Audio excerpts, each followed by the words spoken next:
What's up everybody, it's Jredd, and this part is going to be long, so let's not waste any more time and jump right into it.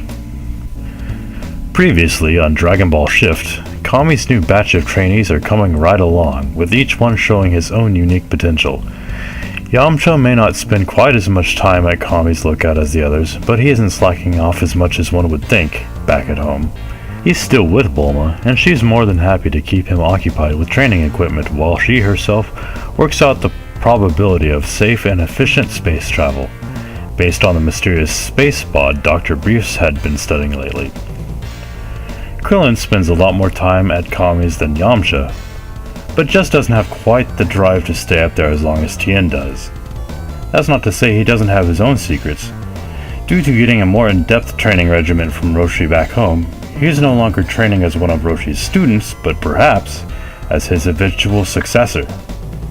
Tien, for his part, is probably the one most concerned with pushing himself to his limits. He's always been a prodigy in his own right, has more stamina than most by perfecting his life-risking finishing moves, and still feels the most motivated to catch back up to Goku and defend the world from either Piccolo or possibly something greater. As for the Sun family, they're much more balanced. Goku and Chi-Chi have worked things out for the most part, and Gohan is getting a good education in book smarts as well as self-defense. It took Chi-Chi a while to come around to the idea, still being a protective mother at heart. But sometimes Goku and Chi-Chi still get into little arguments about how Gohan should be raised, and as such, a little sparring may break out. This, ironically, brings them both back to the days when they were kids, and actually serves to bond them closer together, rather than tear them apart. It might be seen as strange, but it works for them. How about Piccolo, you ask? Well, that is where we'll open up this new chapter in my retelling of the Dead Zone movie, aka Dragon Ball Shift Part 4. This time, our story opens up with Piccolo training himself. In canon, he was mostly concerned with perfecting that one deadly finishing move with the long charge time. But here he realizes that there are many strong opponents that he would have to encounter, and thus his training is more focused on dealing with multiple opponents. So, we see him doing just that, splitting himself into clones and telling those clones to give him everything they have. Only then would he not only be more prepared for fighting many, but push himself much harder with multiple enemies at his strength level that he must try to survive. It is unfortunately, however, right after finishing this exhausting training that Garlic.Jr. and his goons show up. We know in the Dead Zone movie that Piccolo was taken out without much resistance. However, here, even with him being tired, it proves to be much harder for them all.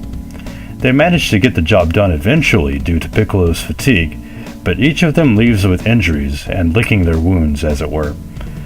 Just like in the original movie, they believe him to be dead, but this time it is due to Piccolo laying still and consciously lowering his power, expecting them all to approach him slowly and attack while they think he is down, but they don't. It turns out Piccolo's fake-out worked better than expected. He was ready to keep going if they attacked again, but is secretly happy that they bought it. Now he's taking the time to rest up, and when he's fully recovered, oh boy, is revenge going to be sweet. With that, we check in on the Sun home, where Gohan is quietly reading some books that Bulma loaned to him. Chi-Chi is quite pleased with this, and when Goku says he's going out for a while, she thinks nothing of it. She knows by now that if she lets her husband go off and spar with one of his friends, he's in such a better mood when he comes home, and thus is a much calmer teacher for Gohan when they have their training sessions. Where's Goku going this time? Well, he figures he might as well check in on Bulma and Yamcha at the same time. Bulma because he promised Chi-Chi he'd get more things for Gohan to check out because he's just flying through those books she gave him. And Yamcha because he knows that he tends to be a bit more lazy than the others and wants to keep him motivated. So, Goku arrives and exchanges pleasantries with the Brief family. He's being very polite, but they know him very well, and know why he's here, and tell him where he can find Bulma and Yamcha respectively. He finds Bulma hard at work tweaking the design of some kind of contraption he doesn't understand. He greets her and she tiredly replies back with, There are more books for Gohan on the table, and that Yamcha is in the next room, testing the limits of her prototype gravity machine. Goku's eyes light up and he goes inside and just watches Yamcha for a while. He's ducking and dodging, weaving drones of all kinds. It's just become a part of his routine by now. Goku casually walks in and says, "Hiya, Yamcha, care for a spar?" Yamcha playfully replies with, "Hey, no fair, Goku. I've been training all morning while you've been slacking off riding over here on that fancy Nimbus cloud of yours." Goku says, "Have not. I gave that Nimbus cloud, power pole, and the 4-star ball to my son, which means even when I travel, I'm training. Don't you think I'm slowing down just because I'm a family man now?" Yamcha grins and says, "We'll see about that. How about giving 5 times Earth's gravity a go, and seeing if you still feel the same way?" "I'm in," Goku says. They start off, and Yamcha is indeed faster than Goku in this environment. Goku is really enjoying himself, but decides the warm-up is over and he removes his weights. Now Goku seems to have the upper hand until Yamcha smiles and removes his own training gear. Now it feels pretty close to even, but just when things were about to heat up, they both sense some active keys. Goku zeroes in on it and says, "That's Chi-Chi, and she's fighting something. I can't quite place. I'd better go check it out." Yamcha decides to follow, as he's been itching to put his training to the test and it just got interrupted. They fly by Bulma, the gust of wind knocking her papers to the floor. She's about to chew them out when Yamcha says, "Sorry babe, no time to explain.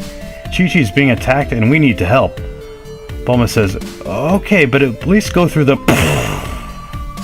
Yamcha and Goku blast a hole through the roof door. Bulma rubs her temples and says, "Well, I've always wanted a skylight." They rush there as fast as they can, but by the time they get there, Chi-Chi is on the ground and Gohan is nowhere to be found. Goku runs over to Chi-Chi in a panic. "Chi-Chi, are you okay? Who did this? I'll make them pay." "I don't know," she says. "They took Gohan. He fought hard, Goku. You would have been proud of your son. He even had the upper hand until one of those monsters grabbed Gohan's tail. You've been training him on that recently, but he still hasn't mastered it. And it weakened him enough to where they kidnapped him, all because of that Dragon Ball he had in his pocket. I think he's keeping still and gathering his energy silently and waiting for the chance to strike when they lower their guard. He's smart like that. Go get our son, Goku. He needs you." Yamcha replies, "Don't worry, I grabbed the Dragon Radar when Goku told me he gave your son the 4-star ball. I figured whoever came after you guys was really after the ball. It's always the Dragon Balls," Yamcha said with an angry scowl. "We won't let anything happen to him. Those guys are going down." Goku just nodded in agreement and off they flew in hot pursuit. With an extra burst of speed, they got there just as Gohan was about to be taken into Garlic.Jr.'s castle. Gohan sensed his friends, and right as the henchmen noticed them approaching, he took this moment of distraction to blind them all with the solar flare technique that he'd just recently learned. And he closed his eyes and used his budding ki sense to run straight toward Goku. He has a massive energy after all. So he positioned himself behind his dad and Uncle Yamcha, and so the fight began. 2 of the henchmen challenged Goku and Yamcha, while the third took Gohan's ball while he was off guard and started to run away. Bad move. "Hey, give me back my ball!" shouted Gohan.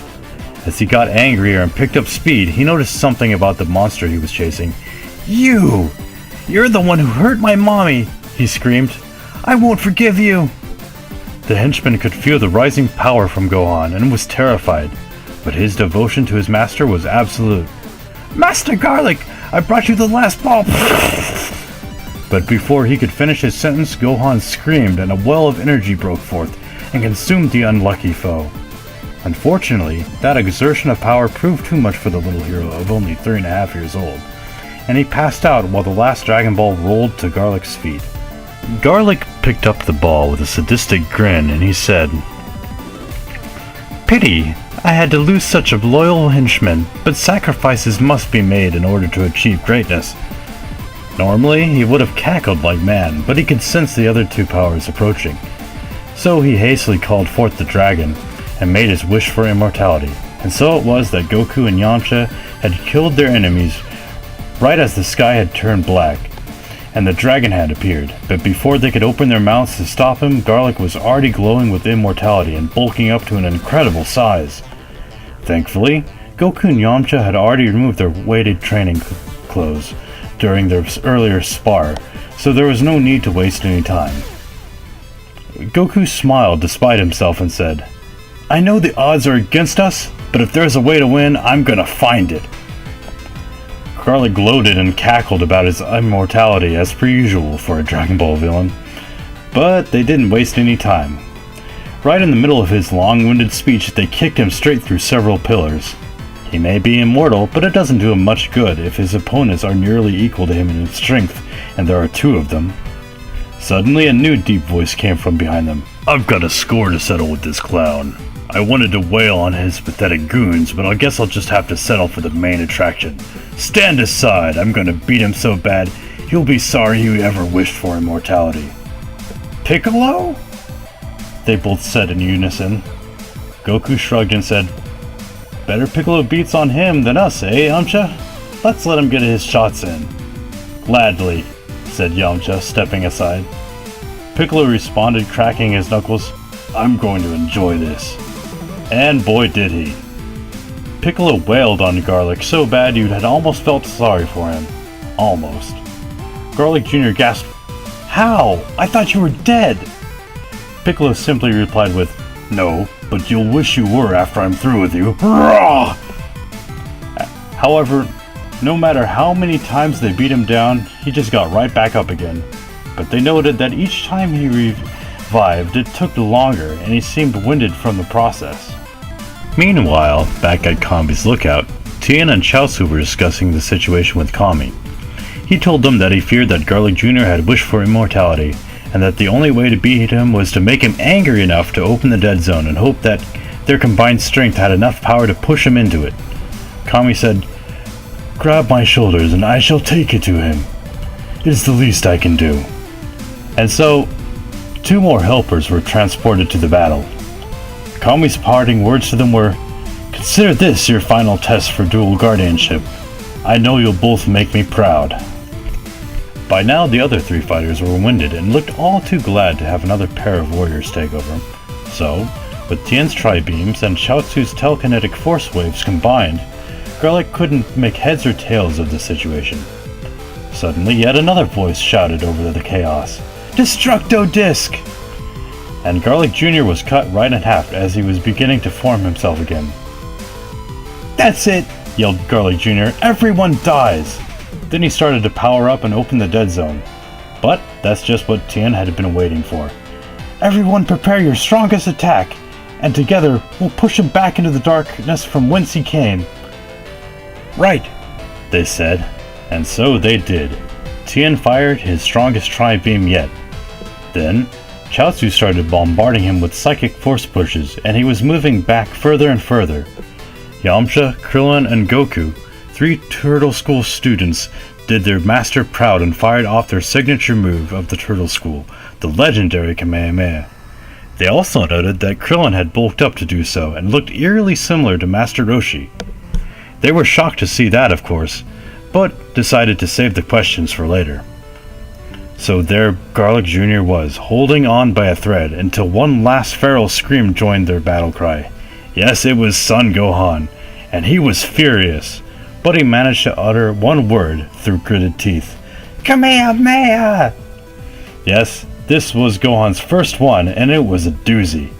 Not only was it perfectly formed, but it was nearly the size of the three combined beings of the adult fighters. Needless to say, everyone was astounded, and Garlic.Jr. was no more. Gohan, for his part, passed out from the exertion of the move, but as he faded into unconsciousness, he wore a big smile, and so ends this retelling of the Dead Zone movie. But we're not done. Something must be addressed, so it will be covered in the aftermath of the battle.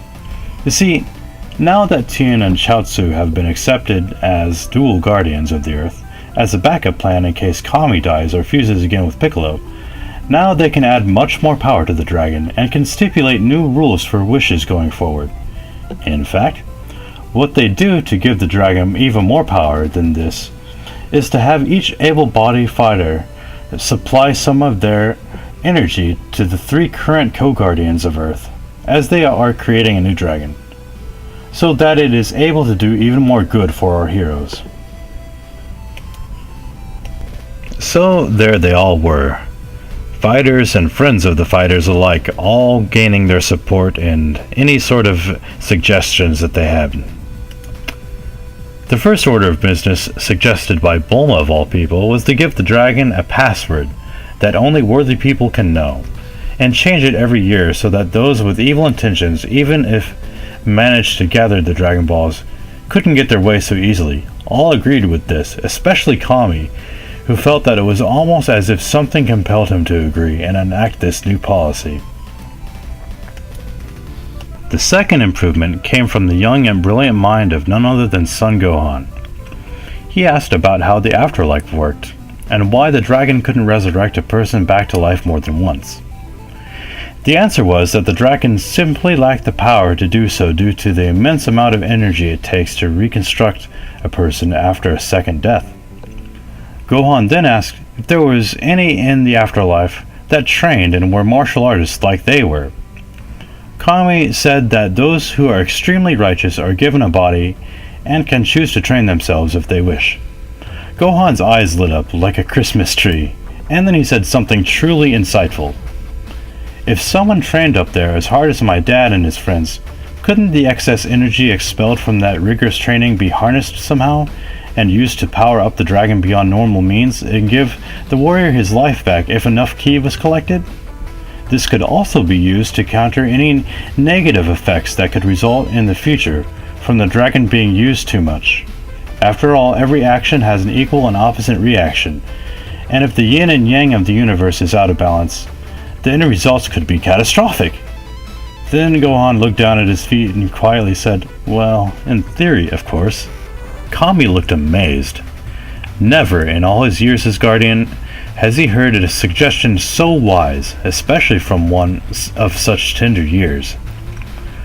Kami replied that he honestly did not know if this was possible, but that he would seek an audience with those higher than he is, in hopes that he could gain their cooperation in order to make this brilliant idea a reality. Then he added, "Truly, I am proud to know each one of you. The earth is in good hands. I can rest easy." They all bowed to Kami as a sign of respect and gratitude for his kind words.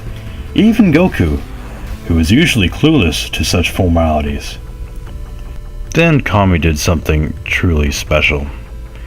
He got down to Gohan's level and put his hand on his shoulder and said, "Young one, you have much latent potential. Should you ever decide to train here, my door is open." Gohan blushed and said, "Thank you, sir. I would be honored. That is, if my mom will let me." They all had a good laugh. And with that, this chapter ends, and a new one can begin with the arrival of Raditz. Next time on Dragon Ball Shift, Part 5. Well guys, this might just be my longest one yet. But if you managed to make it to the end, thank you so much for sticking around.